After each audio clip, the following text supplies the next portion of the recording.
Hello student, today I am going to teach Hindi lesson number 4 छापा। ये देखिए children, आपका लेसन 4 है छापा, जो कि कविता है।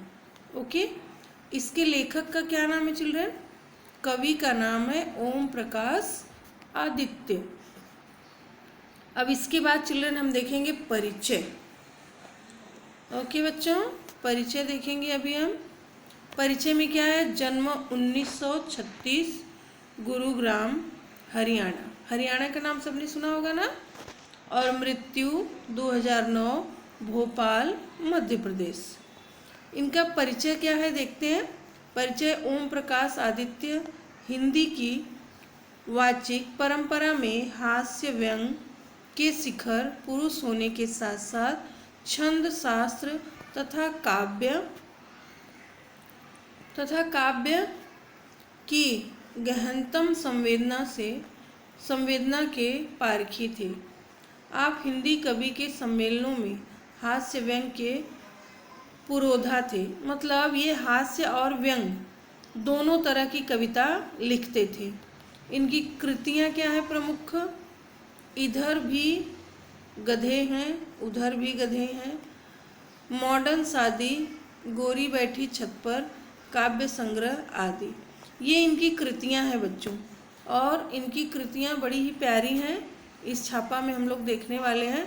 बहुत ही इसमें व्यंग भी है, हास्य भी है। व्यंग मतलब कि ऐसा बोलना कि उनको लगे, और हास्य मतलब ऐसा आप बोलो कि वो हंसने लगे, ऐसा कॉमेडी टाइप।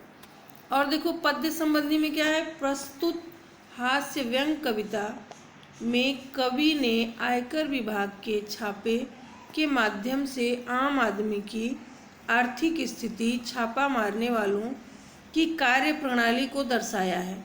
मतलब आर्थिक स्थितियाँ कैसी होती हैं, कैसी नहीं होती हैं, और छापा उन्हीं के घर पे मारा जाता है जो बहुत प्रॉपर्टी वाले और बहुत पैसे वाले होते हैं।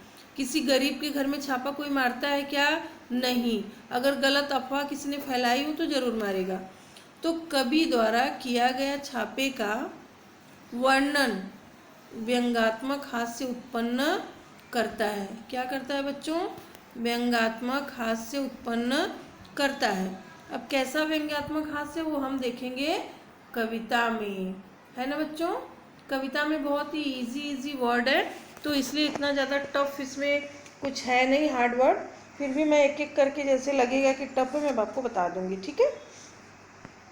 अब देखो इसमें कैसे है, पहले मैं आपको रीड करके बता देती हूँ बच्चों। मेरे घर छापा पड़ा, छोटा नहीं बहुत बड़ा। क्या बोल रहे हैं? मेरे घर छापा पड़ा, छोटा नहीं बहुत बड़ा। वे आए, घर में घुसे और बोले सोना कहाँ है। मैंने कहा मेरी आँखों में है, कई रात से नहीं सोया हूँ। वे रोष में आकर बोले। अब रोष मतलब क्या होता है बच्चों? रोष मतलब होता है गुस्सा। ओके, स्वर्ण दो स्वर्ण, और स्वर्ण मीन्स क्या होता है? सोना। मैं जोश में आकर कहा, स्वर्ण मैंने अपनी काव्य में बिखेरे हैं, उन्हें कैसे दे दूं? है ना, उन्हें कैसे दे दूं? मैं झुंझलाकर बोला, मतलब वे झुंझलाकर बोले, तुम समझे नहीं, हमें तुम्हारा अनधिकृत रूप से अर्जित अर्थ चाहिए। अनधिकृत मतलब मीन्स क्या होता है बच्चों? गैर कानूनी। और अर्जित मतलब क्या होता है बच्चों? कमाया हुआ, है ना। मतलब कि जो तुमने गैर कानूनी धन कमाया हुआ है वो हमें चाहिए। कौन बोला? आयकर विभाग वाले। तो मैं मुस्कुराकर बोला। कौन? कबीर। अर्थ मेरी नहीं, अर्थ मेरी नई कविताओं में है। अर्थ क्या बोल रहे हैं? मेरी नई। अर्थ मीन्स क्या होता है बच्चों? पैसा, धन। अर्थ मेरी कविताओं में है, तुम्हें मिल जाए तो ढूंढ लो। क्या बोल रहे हैं? तुम्हें अगर मिल जाए तो ढूंढ लो, ठीक है। फिर वे कड़क कर बोले, चांदी कहाँ है। मैं भड़क कर बोला, मेरे बालों में आ रही है धीरे धीरे। मैं बच्चों आपको इतने लाइन का अर्थ बताऊंगी और आपको थोड़े थोड़े करके बताऊंगी तो समझेगा, क्योंकि इसमें पैराग्राफ वाइज तो कुछ दिया नहीं है, तो हम थोड़े थोड़े का बताएंगे। ठीक है बच्चों, अब हम देखते हैं कि छापा में कवि ने क्या कहा है। अब जैसे मैंने आपको रीड करके बताया ना, मेरे घर छापा पड़ा है ना, मेरे घर छापा पड़ा है, उसमें उन्होंने क्या बताया है वो हम देखेंगे बच्चों, है ना। अब कैसे देखेंगे वो मैं आपको अर्थ में बताती हूँ कि अर्थ को कैसे समझाऊंगी। मैं आपको थोड़े थोड़े का अर्थ आपको मैं समझा दूंगी बच्चों। तो देखो, अब इतने का अर्थ मैं आपको बताऊंगी। 1 मिनट।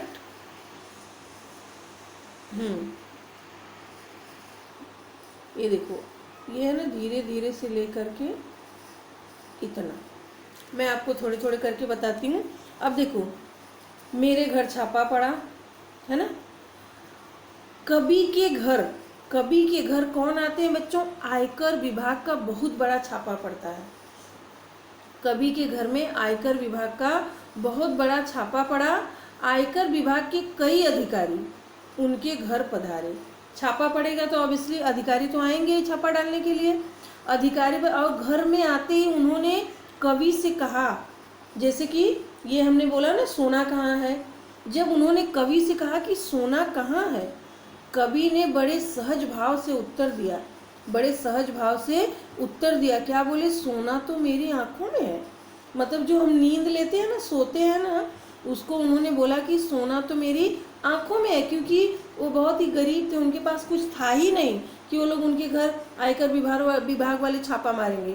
तो इसलिए उन्होंने क्या बोला? सोना तो मेरी आंखों में है, क्योंकि कई रातों से मैं ठीक से सोया नहीं हूँ। कई रातों से मैं ठीक से सोया नहीं हूँ। वे आग बबूला होकर बोले, रोश में आकर बोले ना, वे क्या हो? आग बबूला होकर बोले। कौन बोला बच्चों? आयकर विभाग। फिर हम स्वर्ण के बारे में बात कर रहे हैं। क्या बोले?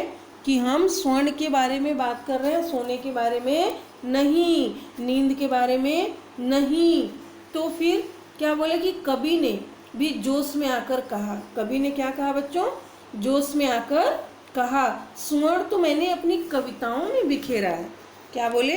अब जो इन्होंने एक कविता लिखा है, बोल रहे हैं कि मैं मेरी कविता में स्वर्ण बिखेर दिया हूँ, उस स्वर्णों को मैं नहीं दे सकता। मतलब कि जो कविता में उन्होंने स्वर्ण के बारे में लिखा है, अब वो कैसे देंगे? लेकिन आयकर विभाग वालों को इतना समझ में नहीं आएगा, तो उन्होंने बोला कि मैंने अपनी कविता में बिखेरा, वो मैं कैसे दे सकता हूँ, मैं नहीं दूंगा। फिर उन्होंने झुंझलाकर कहा, फिर उन्होंने मतलब आयकर विभाग वालों ने झुंझलाकर कहा, तुम हमारी बात को ठीक से समझ क्यों नहीं रहे हो?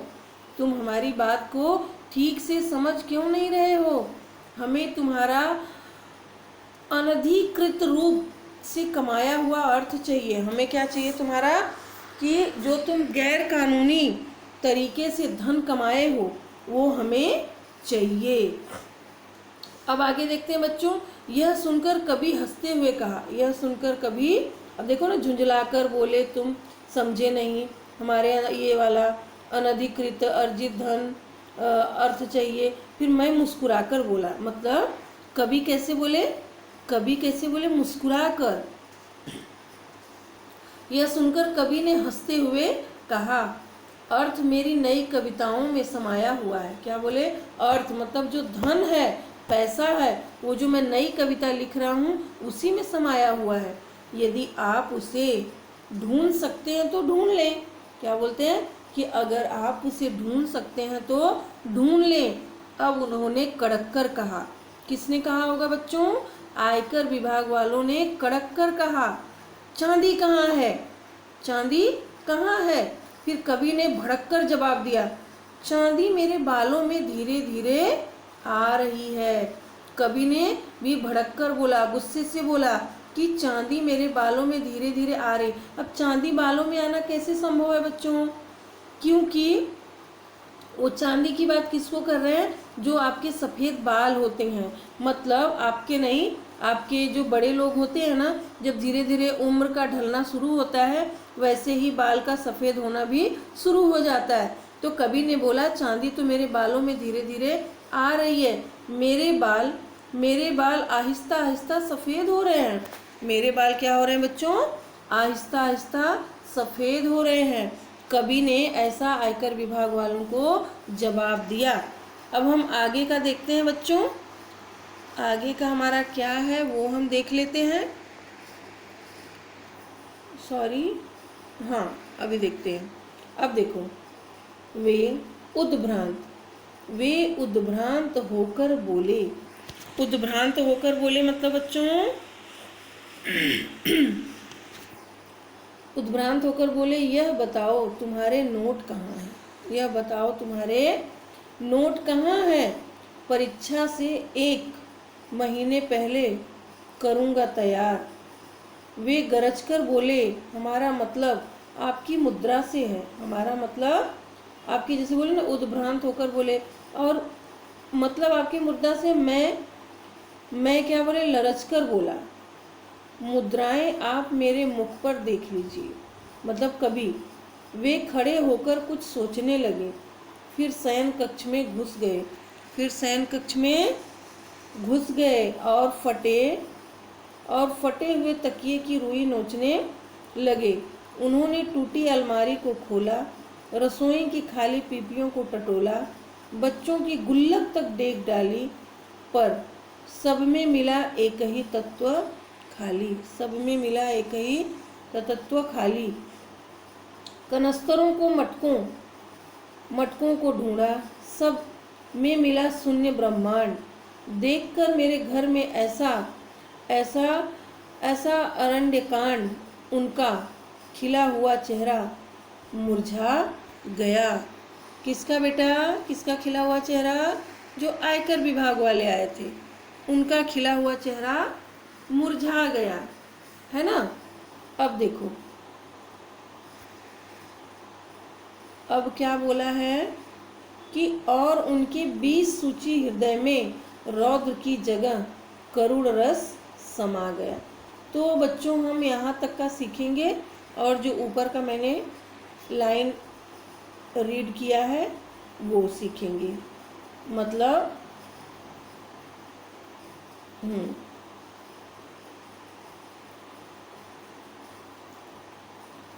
जो नीचे का हमने बताया बच्चों, और यहाँ से यहाँ तक का, और जो 2 लाइन नीचे का है वो हम सीखेंगे। अब देखो, कवि क्या कहते हैं? वे उद्भ्रांत होकर, कवि कहते हैं कि कवि के घर पर आए आयकर विभाग के अधिकारियों ने कवि से उद्भ्रांत होकर पूछा। कवि से उद्भ्रांत होकर पूछा, क्या पूछा? कि तुमने नोट कहाँ रखे हैं, है ना। वो लोग एकदम अकड़ में आकर, गुस्से में आकर पूछा कि तुमने नोट कहाँ रखे हैं।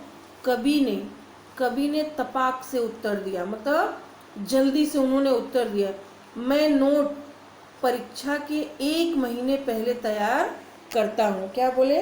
वो जो नोट होता है ना, वो पैसे की नोट की बात कर रहे हैं। और कभी अपने एग्ज़ाम के पहले जो बच्चे नोट तैयार करते हैं ना, पढ़ते हैं, लर्न करते हैं, फिर उसको बिना देखे लिखते हैं, तो वैसी नोट वो जो तैयार किए वो उसके बारे में बता रहे हैं कि मैं परीक्षा की 1 महीने पहले नोट तैयार करता हूँ। अब उन्हें गुस्सा आया, किसको? आयकर विभाग वालों को।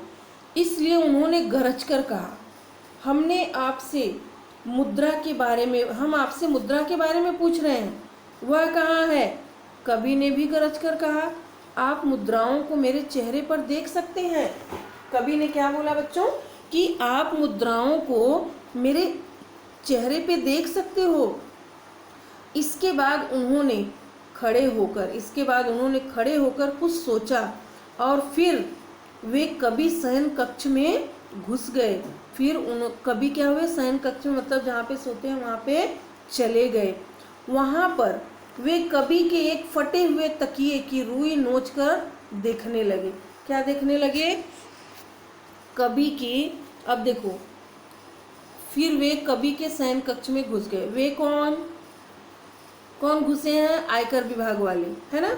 जो बेटा इनकम टैक्स वाले होते हैं ना, वही होते हैं आयकर विभाग वाले। फिर इसके बाद जब वो शयन कक्ष में घुस गए और वहाँ पे देख रहे हैं कि एक फटी हुई तकिया को रुई नोच नोच कर देखने लगे, शायद उसमें रुपए हों। अब वो लोग सोच रहे हैं इनकम टैक्स वाले कि शायद उसमें रुपए हों।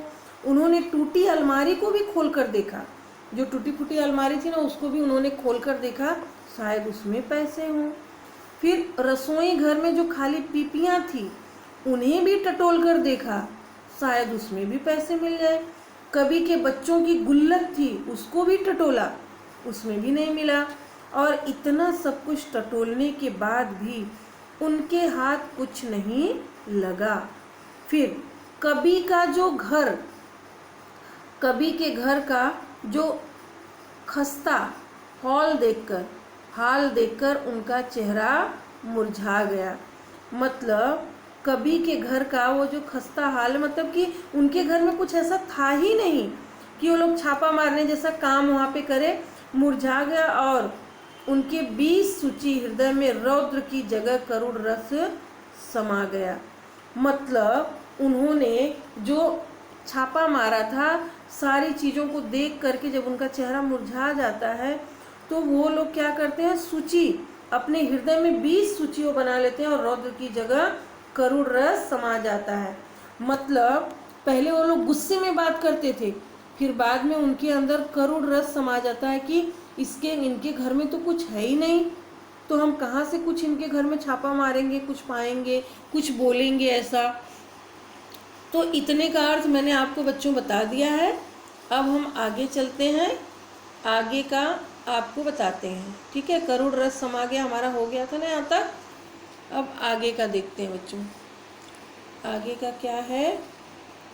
हाँ, वे बोले क्षमा कीजिए, हमें किसी ने गलत सूचना दे दी। अपनी असफलता पर वे मन ही मन पछताने लगे, सिर झुकाकर वापस जाने लगे।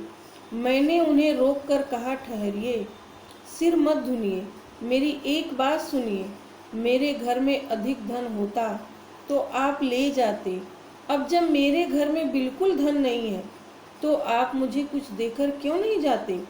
जिनके घर में सोने चांदी का पलंग और सोफे हैं, आप उन्हें निकलवा लेते हो, आप उन्हें निकलवा लेते हो। फिर बहुत अच्छी बात है, निकलवा लीजिए, पर जिनके घर में बैठने को कुछ भी नहीं है उनके यहाँ कम से कम एक तख्त तो डलवा दीजिए। अब कभी देखो कैसे व्यंग बोल रहे हैं, किनको? आयकर विभाग वालों को। अब देखो बच्चों, यहाँ से लेकर के यहाँ तक का मैं आपको अर्थ बताऊंगी, ठीक है। तो ये जो है ये आपको मैं पूरे का अर्थ बताऊंगी। अभी सेम अर्थ है बच्चों, बस थोड़ा सा इसको अपने सेंटेंस में करना है, बहुत ही ईजी है ये। अब देखो, कभी कहते हैं कि घर की पूरी तरह से छानबीन करने के बावजूद आपको कुछ भी मिलने के कारण कुछ भी नहीं मिला। आयकर विभाग के अधिकारियों ने कभी से माफ़ी मांगी। क्या बोल रहे हैं कि मतलब कभी के घर में उन्होंने पूरी तरह से छानबीन करने के बावजूद भी कुछ मिलने के कारण, आयकर कुछ न मिलने के कारण, मतलब उनको कुछ भी मिला ही नहीं, उसके कारण उन्होंने क्या किया, कवि से माफ़ी मांगते हुए कहा कि किसी ने हमें गलत सूचना दे दी थी, किसी ने हमें गलत सूचना दे दी थी। लेकिन अब हम भी क्या करें, हमको सूचना के अनुसार आपके इधर छापा मारना पड़ा। और फिर अपनी असफलता पर वे मन ही मन पछता रहे थे। कौन बेटा, कौन पछता रहा था अपनी असफलता पे? आयकर विभाग के अधिकारी, क्योंकि वो लोग अपनी टाइम इतना बर्बाद किए, उनको कुछ मिला ही नहीं। आखिर वे अपना सिर झुकाकर वापस जाने लगे। मतलब वो लोग एकदम शर्मिंदा होकर के अपना सिर झुका करके वो लोग वापस जाने लगे। तो कवि ने उन्हें जाने से रोका और कहा, जब वो लोग जाने लगे तो कवि ने उनको क्या कहा, जाने से रोका और कहा कि आप अब अपना सिर मत धुनिए, मैं जो कह रहा हूँ उस बात को ध्यान से सुनिए। यदि आप मेरे घर पर अधिक धन, यदि आपको मेरे घर पे अधिक धन मिलता तो आप ले जाते, अब कवि बोल रहे हैं कि अगर आपको मेरे घर पे अधिक धन मिलता तो आप तो लेके ही जाते, है ना, लेकिन आप लोगों को मेरे घर में कुछ भी नहीं मिला, तो इसलिए आप लोग अब मुझे कुछ न कुछ तो देकर जाइए। कवि बोल रहे हैं कि अगर मेरे घर में कुछ नहीं मिला तो मुझे कुछ देकर तो जाइए।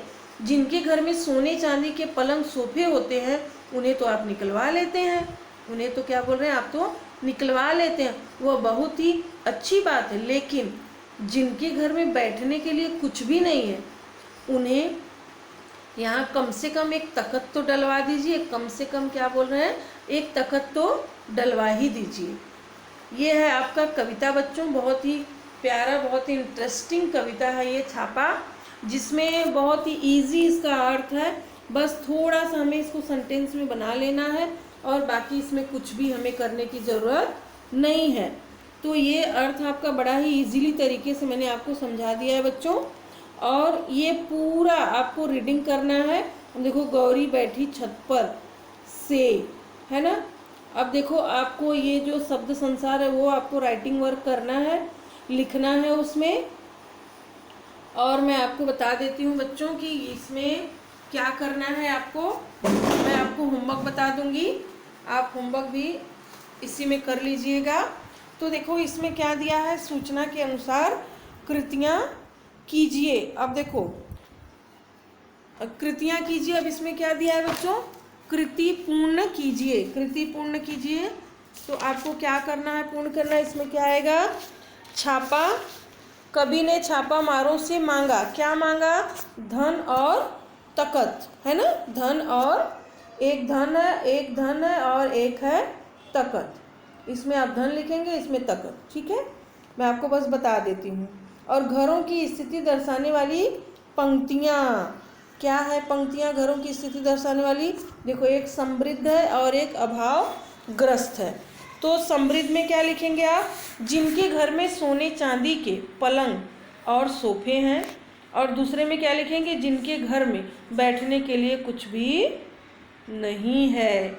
ओके बच्चों, अब देखो जो तीसरा क्वेश्चन है, अंतिम 4 पंक्तियों का भावार्थ लिखे, जो आप बड़े अच्छे से लिख सकते हैं। अंतिम जो लास्ट की है ना, ये लास्ट की है ना पंक्तियाँ, ये 1 2 3 4 पंक्तियाँ ना, इसका लास्ट का आपको क्या लिखना है, भावार्थ लिखना, मतलब इसका अर्थ लिखना है, ठीक है। अब हम आगे देखते हैं बच्चों, शब्द संसार आपको राइट डाउन करना है। और अब हम देखेंगे स्वाध्याय। स्वाध्याय में क्या है, संजाल पूर्ण कीजिए। ये वस्तुएं खाली थी। अब देखो, खाली का मैंने अभी आपको लेसन में पढ़ाया था ना, क्या क्या खाली था बच्चों, है ना। देखो क्या खाली था, रसोई की पीपियाँ खाली थी, वो उन लोगों ने ढूंढा, टूटी अलमारी ढूंढा, और कनस्तर और मटका भी ढूंढा, बच्चों की गुल्लक। तो यही आपको इसमें 4 लिखना है, रसोई की पीपियाँ, टूटी अलमारी, कनस्तर व मटका, बच्चों की गुल्लक, ये आपको इसमें आ जाएगा, ठीक है। अब देखो, कृति कीजिए, कवि द्वारा छापा मारों को दिए गए सुझाव। अब कौन से सुझाव हैं बच्चों, वो सुझाव दे रहे हैं कि पहला, मेरे घर में कुछ नहीं इसलिए आप मुझे कुछ देकर जाइए। और दूसरा, जिनके घर में बैठने के लिए कुछ भी नहीं उनके यहाँ एक तख्त तो डलवा दीजिए। हो गया, ये भी कंप्लीट हो गया। अब हम देखेंगे बच्चों, शयन कक्ष में पाई गई चीज़ें।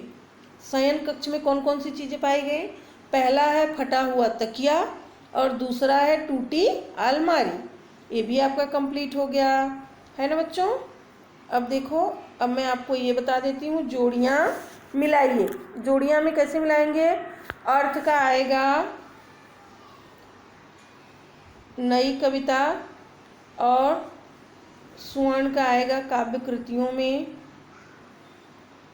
और चांदी का आएगा बालों में, और मुद्रा का आएगा चेहरे पर, है ना। हो गया ना। अब देखो, छापा मारने वालों में आया परिवर्तन। जब उनको लास्ट में कुछ नहीं मिला तो उनमें क्या परिवर्तन आया बच्चों, 20 सूची हृदय में रौद्र की जगह करुण रस, क्या हो गई, करुण रस समाया, है ना, करुण रस समा गया। और फिर दूसरा क्या है बच्चों, क्षमा मांगना। तीसरा है अपनी असफलता पर पछताना। है ना। ये देखो तीसरा अपनी असफलता पे। और पहला पहला क्या था बच्चों? पहला आपका था बीस शुचि हृदय में रौद्र की जगह करुण रस समाना। दूसरा क्षमा मांगना। तीसरा अपनी असफलता पर पछताना। चौथा सिर झुकाकर वापस जाना। ये भी आपका कंप्लीट हो गया बच्चों। तो आपको होमवर्क करने में कोई तकलीफ नहीं होगी। अब देखो ये है ऐसे प्रश्न बनाइए जिनके उत्तर निम्न शब्द हों। तो ये प्रश्न आप बना सकते हो बच्चों। तो ये तो आपको खुद से ही बनाना पड़ेगा, है ना। आप खुद से ये प्रश्न बनाओगे। और अब देखो सोना चांदी अर्थ और मुद्रा इन शब्दों के विभिन्न अर्थ बताते हुए कविता के आधार पर इनके अर्थ लिखिए, है ना। अब इनके अर्थ आपको लिखना है बच्चों, ठीक है, खुद से लिखना है। देखो तखत भी दिया है, असफलता भी दिया है, तो इसको आपको बनाना है, ठीक है। अब देखो पद्यांश में प्रयुक्त एक साधन जिस पर बैठा जाता है, एक साधन जिस पर बैठा जाता है, किस पर बैठा जाता है, ये आपका एक क्वेश्चन तैयार हो गया। और मैं आगे का बताती हूँ बच्चों आपको। ये देखो कर जमा करना, कर जमा करना देश के विकास को गति देना, इस विषय पर अपने विचार लिखो। कर जमा करना, हाँ, इस पे आपको अपना विचार लिखना है बच्चों। तो ये आप खुद करोगे। अब देखो ये क्या है बच्चों? उपयोजित लेखन। उपयोजित लेखन में आपको क्या करना है बच्चों? विज्ञापन तैयार करना है। ये विज्ञापन अगर आप तैयार कर लिए तो बहुत अच्छी बात है, अगर नहीं कर पाए तो मैं आपको होमवर्क में सेंड कर दूंगी। ओके बच्चों, तो ये आपको विज्ञापन तैयार करना है। और इसमें देखो विज्ञापन में अगर आपको तैयार करना रहेगा तो कैसे करेंगे? अब देखो इसमें क्वेश्चन तो आपको दे दिया है, अब हम लिखेंगे कैसे? ये पुस्तक प्रेमियों और पाठकों के लिए स्वर्णिम अवसर, मतलब जो पुस्तक के प्रेमी हैं, पाठ करने वाले, उनके लिए बहुत ही सुनहरा अवसर है ना। ऐसे आप स्टार्ट करेंगे और ये आपका स्कोरिंग मार्क्स वाला क्वेश्चन होता है, तो आपको ये अच्छे से प्रिपेयर करना ही पड़ेगा। ओके बच्चों, तो आगे का हम देखते हैं बच्चों। ऑलमोस्ट आपका लेसन जो है, कविता जो है फिनिश हो गई है, समाप्त हो गई है बच्चों। आई होप आपको ये कविता समझ में आई होगी और अच्छे से आपको समझ में, अगर आपको समझ में एक बार में नहीं आए बच्चों तो वीडियो को 1 से 2 बार 3 बार देखिए और अच्छे से समझ लीजिए। अगर आपको वीडियो अच्छी लगती हो तो लाइक और सब्सक्राइब ज़रूर करें बच्चों, ये नहीं भूलना लाइक और सब्सक्राइब करना। और अब अगर आपको न्यू वीडियो चाहिए तो आप बेल आइकन को भी प्रेस करें। ओके बच्चों, थैंक यू।